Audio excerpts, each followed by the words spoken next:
Gary, what made this film special this year in your view?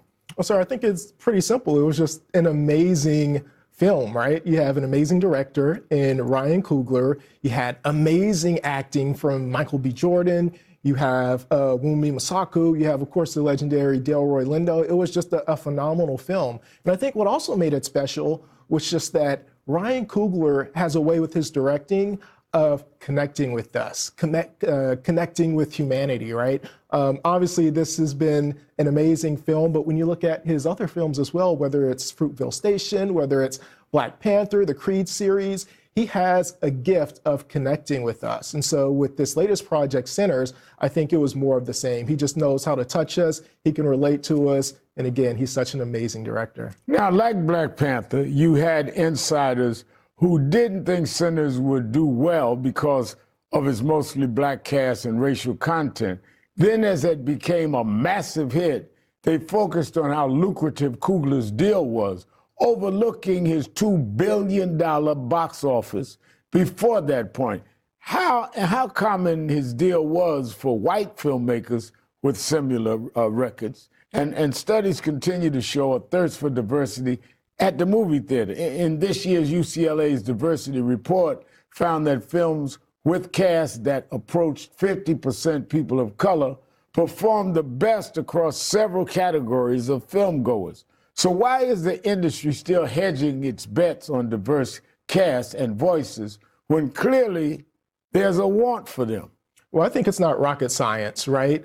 We like to see ourselves on the screen, no matter who you are. And so I think when we see ourselves, we can relate better. And so therefore, we want to watch those projects. It's no different than when I was a young kid in the 90s watching Martin, right? There were certain shows that I didn't watch until I was older, like Friends, because I didn't see myself reflected on the screen. So I did not watch that. It's actually one of the reasons I became an entertainment journalist, to make sure that diverse stories were being told. So America is a diverse nation. We want to see ourselves reflected on the screen. And so I think that study is just showing something that we already know. We want to feel like we can connect with what we're watching.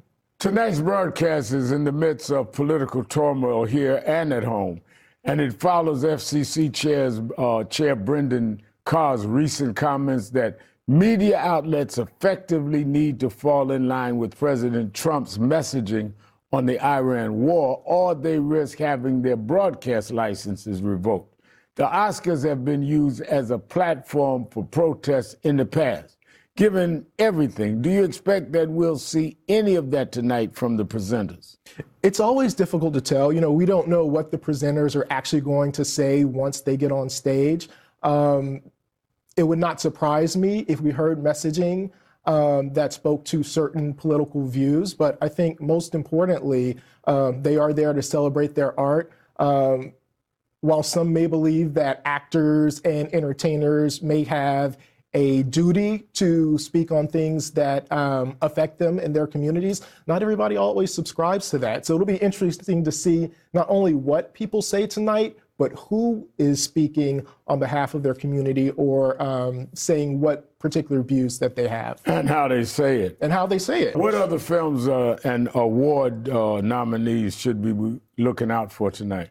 I mean, One Battle After Another, that's been kind of like the critics' choice. And I know we talked a lot about Sinners, but you have Tiana Taylor, who is up for Best Supporting Actress. And so I think it's really going to come down to between Sinners and One Battle After Another.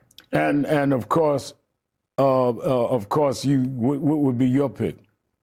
Ooh, that's tough. I mean, do you want to go with the heart or the head or Give me the heart and give me the head. I really enjoyed Sinners. I really loved Sinners. I love the message that Ryan Coogler has. Michael B. Jordan was phenomenal, but so was One Battle After Another. It's hard to choose. They were very different films. I would say that the critics' choice, for the most part, has been One Battle After Another, but the fans' choice has been Sinners. And so I think it's really going to be a toss-up, and that's one of the reasons why I'm so excited about tonight. All right, you gave me the heart and the head, and now you can leave me the jacket and the pocket handkerchief.